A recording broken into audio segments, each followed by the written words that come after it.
உலகத் தமிழர்களின் உரிமை மீட்பு தளம்.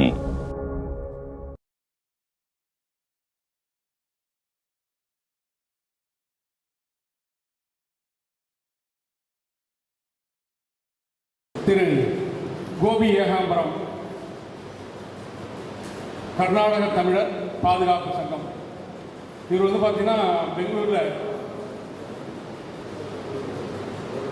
தமிழ்ச்சங்கம்னு ஒன்று இருக்குது. தமிழ்ச்சங்கம் கடந்த 2020 வரலும் பிறமொழியாளர் கட்டுப்பாட்டில் இருந்தது. இவர்கள் ஒரு குழுவாக இயங்கி இன்று தமிழர் கட்டுப்பாட்டில் கொண்டு வந்திருக்காங்க.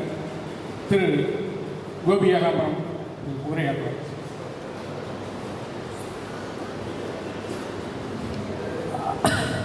அனைவருக்கும் வணக்கம். உடல்நிலை சரியில்லை. இந்த நிகழ்ச்சிக்கு வர முடியுமான ஒரு எண்ணம் இருந்தது. ஆனாலும் முக்கியமான நிகழ்வு ஐயா பர்குணம் சதாசிவம் அவர்கள் மீது மிகப்பெரிய குற்றச்சாட்டு. எனக்கு தமிழ் தேசியமாக எல்லாம் தமிழர்கள் திரண்டு வராங்க. இந்த காலகட்டத்தில் மீண்டும் ஒரு பறையர் சமூக சார்ந்தவர், ஒரு வண்டியக்குடி, முதலியார் அப்படின்னு சொல்லிட்டு சாதி வாரியாக மீண்டும் சாதி தேசத்தை பேசுகிறாரு அப்படின்னு சொல்லிட்டு பல குற்றச்சாட்டு வச்சாங்க. இந்த நிகழ்வு நீங்கள் போகணுமா? இது தமிழ் தேசிய அரசியல் கிடையாது, இது ஒரு சாதி தேசிய அரசியல், பர்குண சாதிசிவம் தான் முன்னெடுக்கிறாரு அப்படின்னு சொல்லிட்டு பல விமர்சனம் பண்ணாங்க. இப்போது அதுக்கு விளக்கம் கொடுத்தேன் நான்.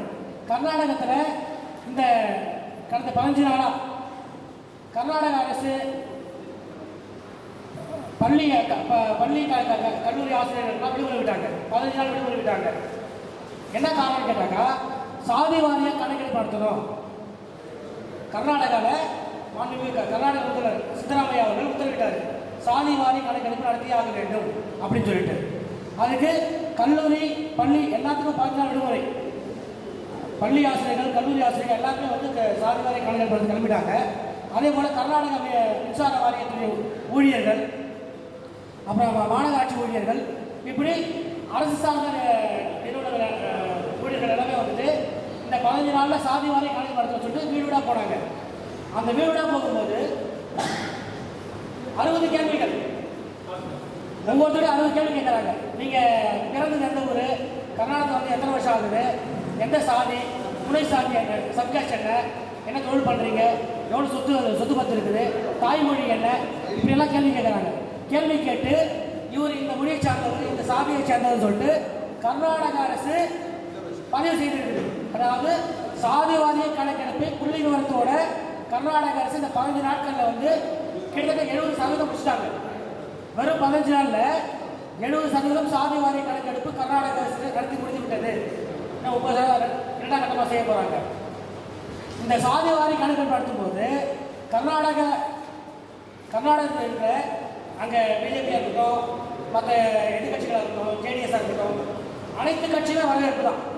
நீ சாதி வாரி கணக்கு நடத்துகிற, இது தேவையில்லாது அப்படின்னு சொல்லிட்டு எந்த கட்சியும் எதிர்ப்பு தெரிவிக்கவில்லை கர்நாடகத்தில். ஆனால் அங்கே தமிழ்நாட்டில் பார்த்தீங்கன்னாக்கா சாதி வாரிய கணக்கு நடத்த வேண்டியது மத்திய அரசு அப்படின்னு சொல்லிட்டு திராவிட ஸ்டாலின் தப்பிக்க பார்க்குறாரு. என்ன காரணம் பார்த்தீங்கன்னாக்கா, இங்கே தெலுங்குகள் நம்ம இருக்கிறோம், தெலுங்குகள் ஒரு பேர் இருக்காங்க தெரிய வந்த காரணத்துக்காக சாதி வாரிய கணக்கெடுப்பை நடத்த திராவிட அரசு மறுக்கிறது. ஆனால் கர்நாடகத்தில் சாதி வாரிய கணக்கெடுப்பு நடத்தி முடிச்சிருக்காங்க இல்லையா? என்ன காரணம்? அங்கே தமிழர்கள் ஒரு பேர் இருக்காங்க, பிற மொழியாளர்கள் ஒரு பேர் இருக்காங்க. இங்கே அதன் புள்ளி ஒரு அடிப்படையில் கன்னடர்களுக்கு முக்கியத்துவம் கொடுக்கணும், 85% தொழில்துறையில் அவங்க முக்கியத்துவம் கொடுக்கணும்னு சொல்லிட்டு அந்த சித்தராமையா பேசுகிறார். யார்? இங்கே தமிழ்நாட்டில் நீங்கள் நான் தமிழ் தேசியவாதிகள் நாய்கள் கத்துறோம். இதை முதல்வர் பேசுகிறாங்க. இங்கே தமிழ்நாட்டில் பேசுகிற நாதே கிடையாது. இந்த காலத்தை சொல்ல நான் நம்ம சாதிவாரி அந்த ஒரு 10 சாதி போட்டி கூட்டம் நடத்தும் போதே எங்களுக்கு எளிது இல்லைங்களா? ஆனால் கர்நாடகத்தில் ஒட்டுமொத்தமாக சாதிவாரி கணக்கெடுப்பு நடத்தி முடித்து புள்ளி விவரத்தோட ஒரு மண்ணின் மனிதர்களுக்கான சலுகைகள் அறிவிக்க போகிறாங்க. தொழில்துறையில் 85% கன்னடர்களுக்கே அப்படி சித்தராமையா தைரியமாக இருக்கிறார். ஆனால் இங்கே ஸ்டாலின் அறிவிக்க முடியல, ஏன்னா மண்ணின் மனிதர் நம்ம ஆளலை. அதனால் இந்த இங்கேயும் சாதிவாரி கணக்கெடுப்பு அவசியம். தமிழ் குடிகளின் உரிமைகளை காக்கப்பட வேண்டும். அனைத்து சாதிகளும் ஏற்றத்தாழ்வு இல்லாமல் எல்லாமே சமம் சொல்லிட்டு தான் ஒன்று சேர்ந்தது. இங்கே எந்த சாதி பெருசாக சாதி பெருசுக்கு எதுவுமே கிடையாது. தமிழர்களால் அனைத்து சாதியும் சமம் தான். நன்றி, வணக்கம்.